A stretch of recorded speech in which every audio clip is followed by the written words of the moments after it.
कांग्रेस की हमेशा नीति रही है कि हर चुनाव से पहले सरकारी खर्चे के ऊपर मतदाताओं को लुभाने का प्रयास किया जाता है।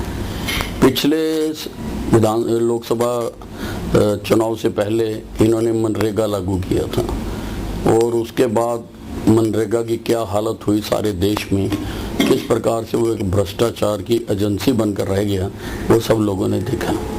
उसी प्रकार से 65 साल से इनको याद नहीं आया कि लोगों को भूख भी लगती है।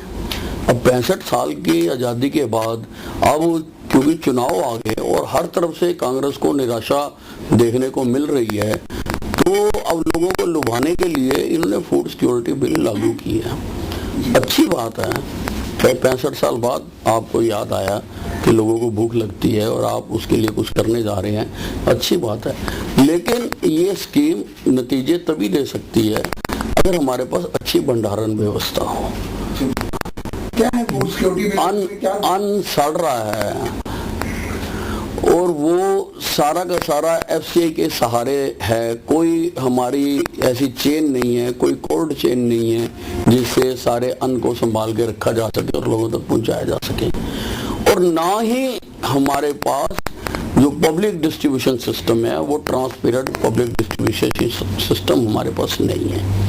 ऑलरेडी जो पब्लिक डिस्ट्रीब्यूशन सिस्टम है वो सारा लोगों का जो हक है, जो लोगों को मिलना है, जो लोगों का अनाज मिलना है, वो सारा उस सिस्टम के माध्यम से मार्केट में चला जाता है और लोग उससे प्रॉफिट कमा रहे हैं। अब ये 1,25,000 करोड़ रुपया इस स्कीम में इंड्यूस कर रहे हैं, जिसके तहत 3 रुपए, 2 रुपए, 1 रुपए के हिसाब से लोगों को अनाज देंगे।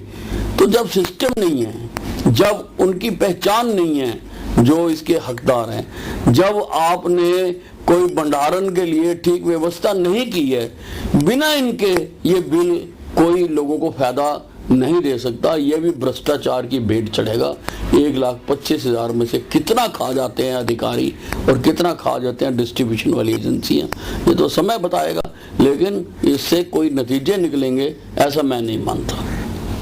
मैंने आपको बताया ना जी कि फूड सिक्योरिटी बिल ये लोगों को सस्ता अनाज देने की इन्होंने स्कीम बनाई है, जो कि आधी अधूरी है, पूरी नहीं है वो।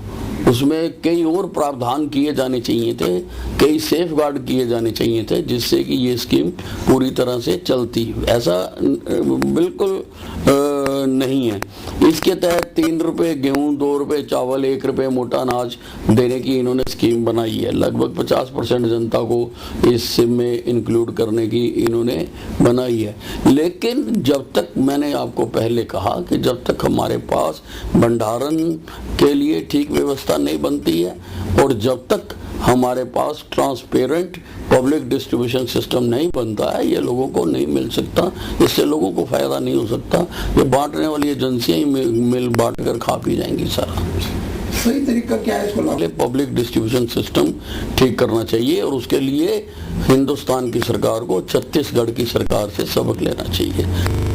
छत्तीसगढ़ में जो पब्लिक डिस्ट्रीब्यूशन सिस्टम बनाया गया है उसको सारे विश्व में सराहा जा रहा है। किस प्रकार से हर गाड़ी जीपीएस से लैस है, हर total public distribution system computerised है, हर सारा हिसाब सेंट्रल सर्वर में रखा जाता है, जिससे हर चीज़ के ऊपर निगरानी रहती है। और हरियाणा जैसी एडवांस स्टेट में अभी उसका 1% भी काम नहीं हुआ है। तो उस प्रकार का पब्लिक डिस्ट्रीब्यूशन सिस्टम जब तक नहीं बनाते हैं, ये लोगों तक अनाज पहुंच नहीं सकता, ये खाली नारा बन के रह जाएगा।